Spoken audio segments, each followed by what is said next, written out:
નમસ્કાર દર્શક મિત્રો, હું નીલમ સોલંકી વિશ્વાસ 24 ગુજરાતી ન્યૂઝમાં આપનું હાર્દિક સ્વાગત કરું છું। હવે નિહાળો આજના મુખ્ય સમાચાર।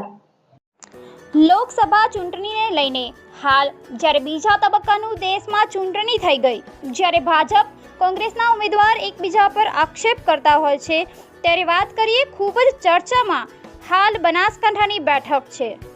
બનાસકાંઠામાં ભાજપ અને કોંગ્રેસના બંને ઉમેદવારો પ્રચંડ પ્રચાર કરી રહ્યા છે, જ્યારે ભાજપનું ગઢ એવા પાલનપુરના લક્ષ્મીપુરામાં લોકસભા બનાસકાંઠાના કોંગ્રેસના ઉમેદવાર ગેનીબેન ઠાકોરે પાટીદાર સમાજ સાથે જંગી સભા યોજી હતી અને ગેનીબેન ઠાકોર સભા વધતી જતી મોંઘવારી અને પ્રજાને પડતી હાલાકી વિશે વાત કરી અને રેખાબેન ચૌધરીના ગઢમાં ગેનીબેન ઠાકોરને પાટીદાર સમાજનો પ્રચંડ સમર્થન મળ્યું હતું। બ્યુરો રિપોર્ટ, પાલનપુરથી તૌફિક સિંધી।